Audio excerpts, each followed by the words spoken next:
Komið heil og sæl, við heilsum ykkur hérna austan. Í kvöld heimsækjum við skeftismiðinn Kristján Krossdal sem hannar og smíðar byssuskefti úr íslensku efni.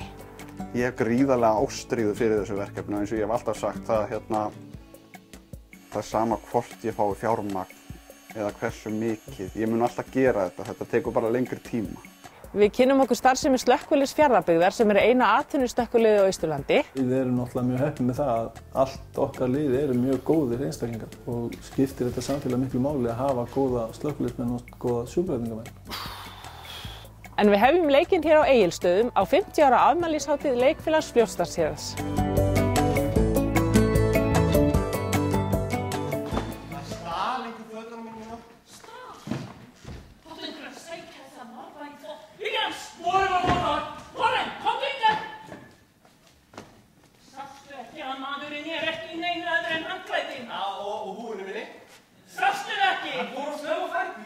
Leikfélag Fljótsdalshéraðs fagnar í ár 50 ára afmæli sínu.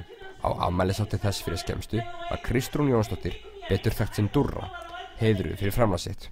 Hún fylgt félaginu nær alla tíð. Jú, ég var að vísu ekki með fyrsta árið. Þá vissi enginn á Egilsstöðum að ég hefði áhuga fyrir þessu. Nei. En í október 60 ára síðan, þá fór ég að æfa fyrsta hlutverkið. Og síðan ég búin að vera með svona örstuttum hléum, barneignarleyfi og svona dittan og dattin en nánast alveg. Í 49 ára 50? Já. Þú búin að fara í ýmis hlutverk, þá eru ekki bara meira hlutverk á leiksviðinu? Já, já. Ég búin að fara í sennilega öll hlutverk innan leikhússins. Sem sagt, ég búin að vera kjallarameistari. Ég búin að vera búningahönnuður, ég búin að vera sýningarstjóri, ég búin að stýra ljósum. Það eitt sem ég hef ekki gert, ég hef aldrei komið nálægt sminki. Ætlarðu að prófa þetta hjá hann? Nei, ég sminka ekki einu sinni sjálfa mig. Flestir sem komað áhuga leikhúsum á Íslandi kannast við Dúrru á Egilsstöðum. Leiklistar bakterían fékk hún sem barn norður á Siglufirði. Foreldrar mínir voru virkir félagar í leikfélagi Siglufjarðar þegar ég alast þar upp. Miðja síðustu öld. Ekki bara þau heldur föðurfólkið mitt, móðurfólkið mitt og ég hafi verið nema svona 4 ára þegar ég sá nýársnóttina á Siglufirði og ég man hana enn og þetta hefur bara fylgt mér. Ég flutt yfir á nýju hljóðfráðu risafótuna sem flugfélagið er að kaupa.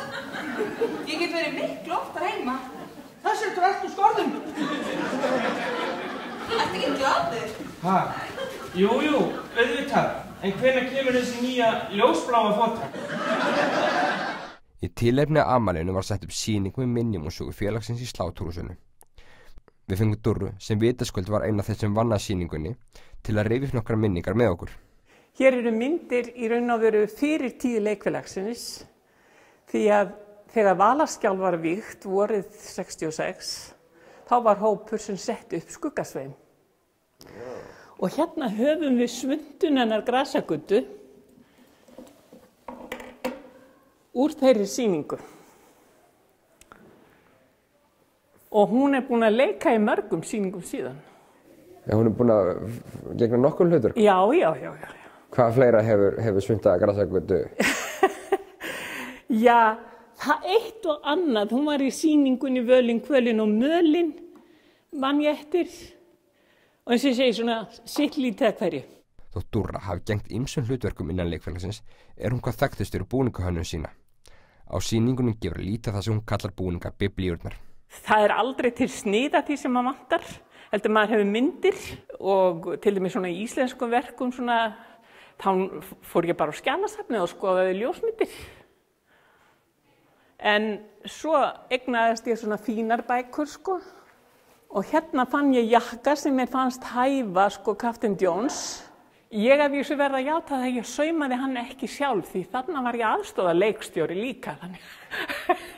Ég hef aðra til að sauma. Maður horfir á myndir og svo bara fikrar maður sig áfram að búa til eftir myndinni án þess að hafa nokkuð snið.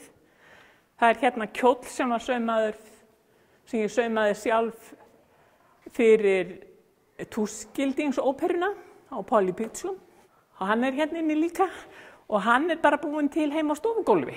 Bara þessi mynd fyrir. Nú þarna hattarsíða í enn einni bókinni. Þeir eru að nokkru fyrirmynd af til dæmis höttunum í My Fair Lady og þeir voru bara búin til heima líka. Áttu ykkur uppáhaldssýningu, Dóra? Nú setjum við í bobba. Ég veit það er ekki að gera upp milli barna sinna. Já, það er rosalega erfitt. Það var ægilega gaman að sýna Draum á Jónsmessunótt í Selskógi og við frumsýndum hana á Jónsmessunótt 97. Og þegar við vorum að fara upp í skóg vorum við svolítið döpur því það var svona þoku, eiginlega sutti. Svo komum við upp í skóg og fórum að undirbúa okkur undir kvöldið og þegar sýning byrjaði klukkan 11 kvöldið, þá vorum bjart og þetta var dásamleg nótt. Það eru einnig allar leikskráðnar úr sögu félagsins, jafnvel handskrifar og handteiknaðar. Við erum helst á því eftir þessa vinnu að það sé bara til eitt alveg komplett sett og það er hér. Og þetta er svona svolítið þróun. Fyrsta sýningin upp til selja, það er handskrifað og fjölrit. Alls eitt verk hefur sett upp tvisvar. Það er Kardimónbærinn og fyrri uppsetningin var einkar eftirminnileg. Það sem held ég með fullyrða fjölmennasta sýning leikfélagsins. Hvað var það leikara? Því þarna voru milli 30 og 40 krakkar innan með fermingu.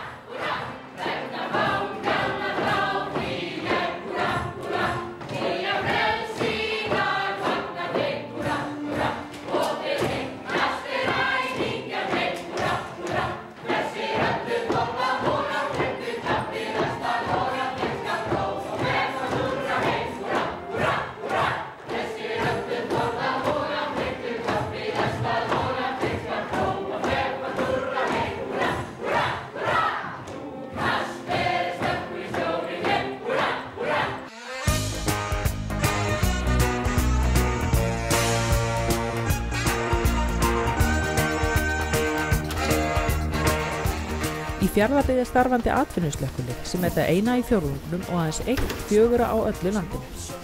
15 stöðugildir á slökkvistöðinni sem er á Reyðarfirði en auk þess eru hlutastarfandi lið í öðrum þéttbýliskjörnum Fjarðabyggðar og með slökkviliði Alcoa Fjarðaáls telur hópurinn 120 manns. Þessi breyting verður náttúrulega hér þegar að stóriðan er að koma inn á Reyðarfjörð, þegar álverið kemur hér. Þá er tekin ákvörðun það 2006, nýta í rauninni það fjármagn sem að þessi stóri vinnuveitandi hefði hvort sem þurft að nota í slökkvilið eða sjúkraflutninga fyrir sjálfa sig eins og þeir höfðu planað að vera með sitt lokálslökkvilið og bráðarlega. Að nýta það frekar þannig að samfélaginu nýttist það betur og búa til svona atvinnuslökkvilið sem að sinnti líka sjúkraflutningum og að því samkomulagi kemur semst Fjarðabyggð og Alcoa Fjarðaál og Heilbrigðisstofnun Austurlands. Þó að hlutastarfandi liðin séu góð og allt það, þá er þetta svolítið öðruvísi þegar menn eru bara með þetta aðalstarfi. Þeir ná að sérhæfa sig betur og svona halda þekkingunni og æfingunni við. Það er svona, bara annar standard í rauninni á því en við erum náttúrulega mjög heppin með það að allt okkar lið eru mjög góðir einstaklingar og skiptir þetta samfélag miklu máli að hafa góða slökkviliðsmenn og góða sjúkraflutningamenn. Það reynir oft að fá þegar verst stendur á. Slökkviliðsmenn fari gegnum heilmikið nám, lengra fyrir þá sem eru atvinnumenn en styttra fyrir þá sem eru hlutastarfandi.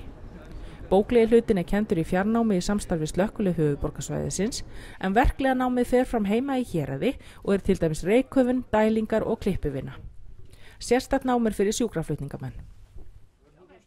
Þrátt fyrir færri útköll á ári býður fámennið upp á annars konar álag í starfi slökkviliðs og sjúkraflutningamanna. Við búum í litlu samfélagi og þekkjum nánast flesta sem við erum að veita þjónustu og menn geta lent í því að koma að auðvitað aðstæðum þar sem þeir þekkja fórnarlömb eða þá sem að þurfa á aðstoð að halda. Og það er tæklað í rauninni með félagastuðningi, það er að segja að menn setjast niður og ræða málin og fara yfir atburðaráðs og annað slíkt, líka til að læra bara af því sem gert var. En síðan höfum við aðgang að sérfræðingum sem að geta aðstofa okkur við að leysa úr svona þyngri og erfiðari málum og höfum gert það. Það hefur komið upp í nokkrum tilfellum. þá hefum við hér aðgang að mjög góðum aðeim sem að geta hjálpað okkur. Það hefur orðið mikil vakning í þessum málum núna undanfarið og heilmikil ráðstefna sem var núna bara í nóvember á vegum Landssambands slökkviliðs- og sjúkratryggingamanna sálrænan stuðning við viðbragðsaðila í neyðarþjónustu og upp úr þeirri ráðstefnu greinilega að spretta heilmikil vinna í að styðja við einstaklingar sem í þessu sinna vegna þess að langri starfsævi í svona umhverfi þá það ekkert öðruvísi heldur með venjulegt fólk að þessi menn taka inn á sig ýmsa atburði sem að kannski að koma fram í þeim löngu seinna. Þannig að þetta allt saman hluti sem menn þurfa að vita af og kunna að meðhöndla og vita hvernig á að bregðast við. Líka fyrir þann sem lendir í því, þannig að hann viti hvernig hann getur unnið sig út. Mikið lagt upp úr forvörnum í starfinu allt árið kring. Við viljum leggja sem mest púður í það til þess að þurfa sem minnst að fara með slökkvibíla út að slökkva í vegna þess að það hefur í för með sér alls konar sárindi og tjón og allt sem við viljum reyna að forðast og forða fólki frá að lenda í. Þannig að við leggjum mikla áherslu á forvarnir og við erum að fara í leikskólana með verkefni sem heitir Logi og Glóð á hverju ári. Gerum í rauninni öll leikskólabörn í Fjarðabyggð að eldvarnafulltrúum, þau fara 2 og 2 í viku og skoða sín leikskóla og athuga hvort að reykskynjarnir séu í lagi og slökkutækin á sínum stað og flóttaliðirnar klárar og allt slíkt sem að gera það þetta verkum að þau eru meðvituð umhverfið sitt og vita hvernig á að bregðast við eitthvað fyrir úrskeiðis. Við förum í grunnskólana á hverju ári í byrjun skólaárs og höldum það rýmingaæfingar til þess að gera alla bæði starfsmenn og skólabörn þar meðvituð hvernig þau komast út ef eitthvað gerist þar.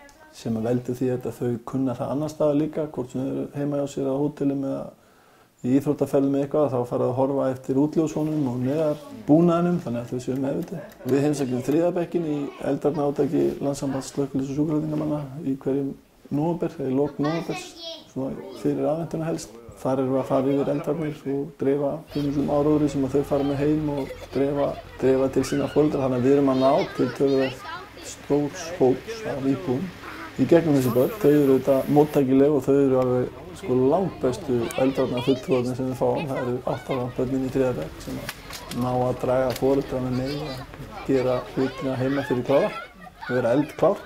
Síðan höfum við verið reyndar í rýmingaræfingum hérna með atvinnureikendum eins og álverinu. Það eru haldnar reglulega rýmingaræfingar til þess að bara það sé allt á hreinu og eitthvað kemur upp þar að menn viti hvernig á að bregðast við og safnið saman og það sé fljótlegt að henda reiður á því hvort allir séu komnir út eða hvort það þurfa að fara að leita einhver með eitthvað gerist þar. Og það gerum við á reyndar nokkrum öðrum vinnustöðum líka, sjúkrahúsum og svona eftir því sem að menn óska eftir. Við reynum að aðstoða alla við að búa til rýmingaáætlanir og gera svona plön. Og svo erum við núna í samstarfi við Eldvarnabandalagið að erum komnir þar í ársverkefni með að taka allar stofnanir Fjarðabyggðar og veita þeim fræðslu eldvarnir, bæði á vinnustöðum og heima fyrir.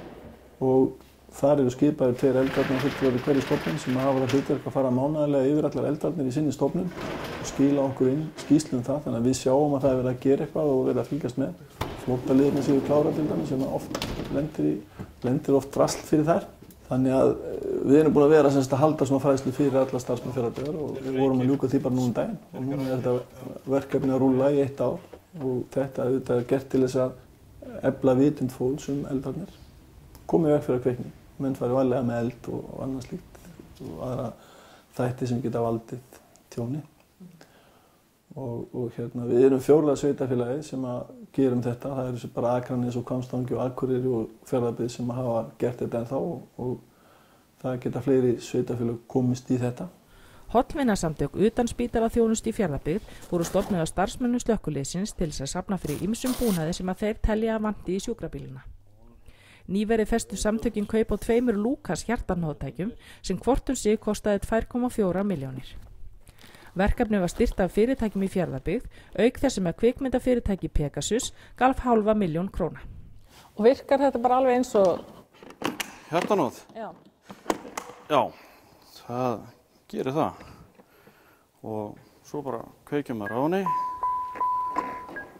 stillir þetta og byrjar. Já, þetta er ekki flókin tækni? Nei, þetta er fínt fyrir okkur slökkviliðsmenn að þetta þarf að vera einfalt og það sem að græjan gerir núna það að hún hnoðar 30 sinnum og stoppar, þannig að ef við erum að náttúrulega hugsa öndun líka. Nú get ég andað 2 og það ekki byrjar eftir. Og nota þungan á líkamannum til að hnoða. 30 hnoð og 2 blæstrir. Ég veit ekki hvort ég myndi halda lífi inni. Sko, fyrir þá sem að hafa lent í að þurfa að hnoða, þá þetta alveg gríðarlega erfitt. Maður finnur stundum ekki fyrir en að maður búinn, sko. Bara hættir og það maður bara líkamlega kannski bara svolítið tjónaður í svona stund, sko. Og þess vegna kemur þessi græja sko sterkt inn. Ástæðan fyrir því að við vildum fá þetta í okkar vopnabúr aðalega svo að það kemur oft fyrir að við erum bara 2 í bílunum og það getur verið langt í bjargir.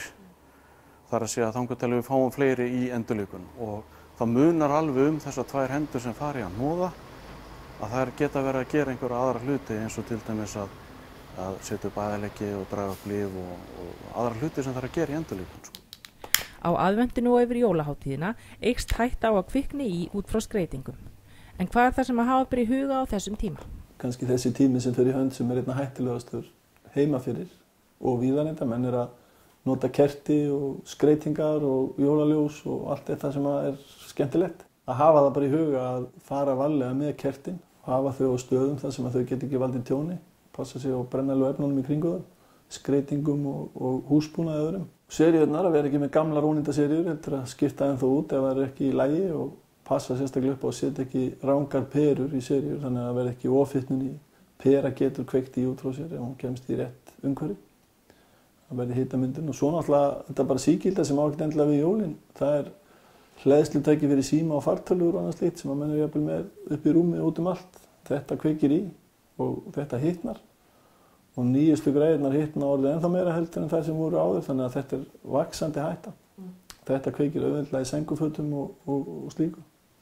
Þannig að það þarf að passa þetta og svo náttúrulega koma áramótin með flugeldana og blísinn og allt það að passa það semst, að ganga rétt það og vera ekki að breyta flugeldum eða eiga við þá og blísum. Og svo náttúrulega gæta umhverfinu að þegar við erum að skjóta upp og annað slíkt að þetta kveiki ekki í sínu í kringum okkur, þannig að við séum ekki að búa til að auka hættu einhvers staðar.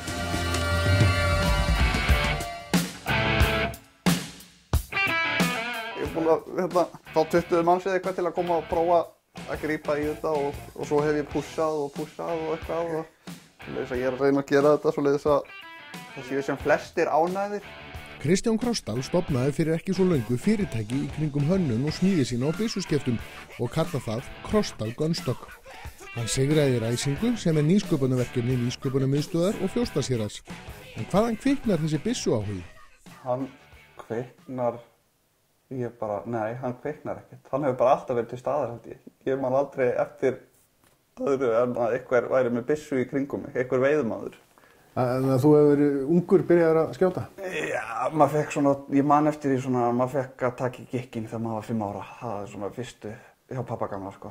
Og svo hefur þetta bara, já, alltaf fyllt manni byssur og byssu áhugi.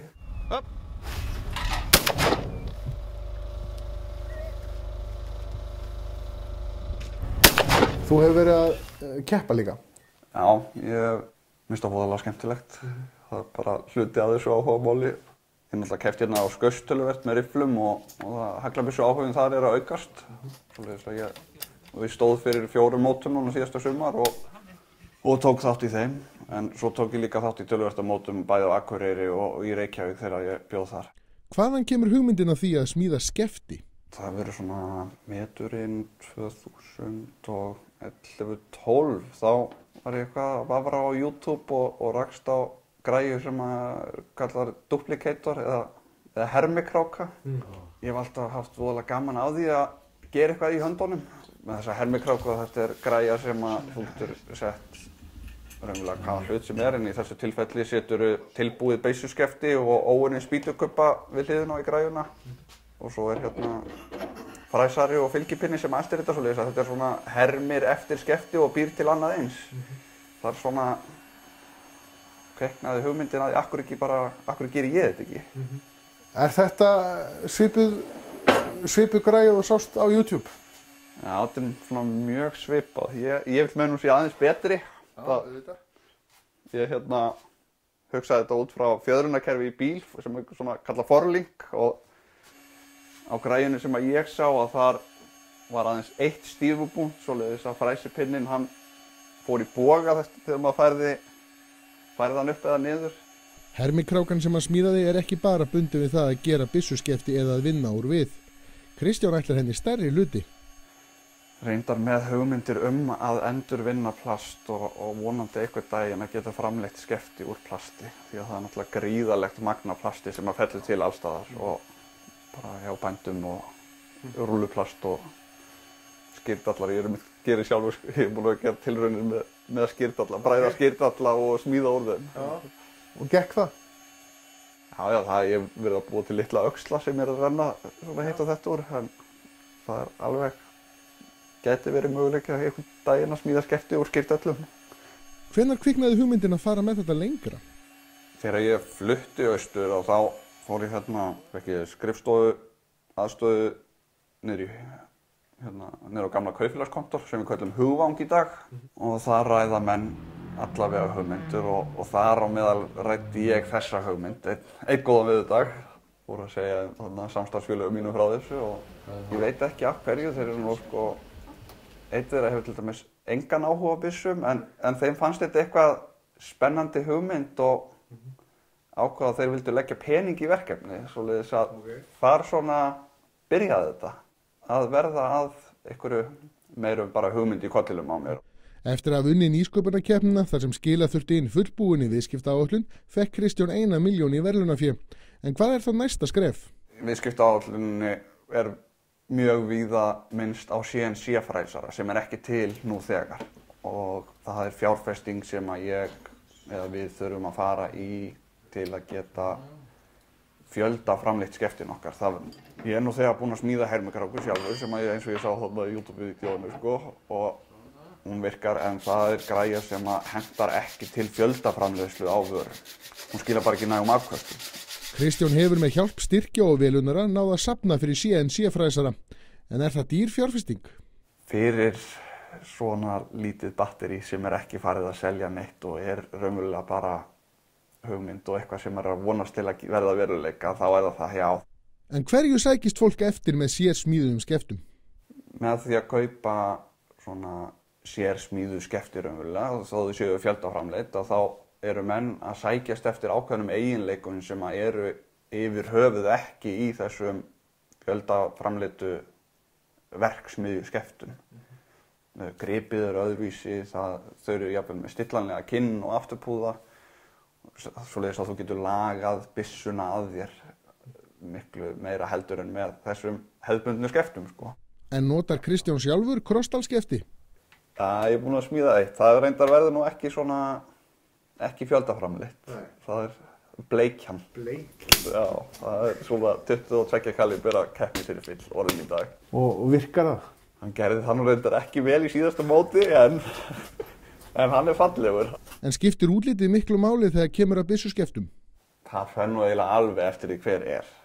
Sumir spá mikið í útlitinu, en aðrir spá nær eingöngu í praktíska gildinu á skeftinu. En þú ætlar að sameina þetta, útlit og praktík? Já, ég geri það. Þau verða að líta vel út og þetta er náttúrulega, ég er ekki að fara að keppa í Kínamarka, eða svona ódýrustu skeftin. Ég er að fara að framleiða gæðavöru, íslenska gæðavöru. Það er ekki annað hægt en að dásta þessu framtaki á Kristjáni. Og það er alveg á hreinu að það þarf fleira unga og drífandi frumkvöðla. Stofnuðum fyrirtæki og kona mín og erum búin að vera berjast áfram í því að koma því á stað. Vef og hönnunarfyrirtæki og með þetta náttúrulega svona meðferðir. Ég veit ekki, við gætum verið einhvers staðar í launaðri vinnu með hærri laun en við erum með í dag og unnið helmingi minna. Við viljum gera þetta.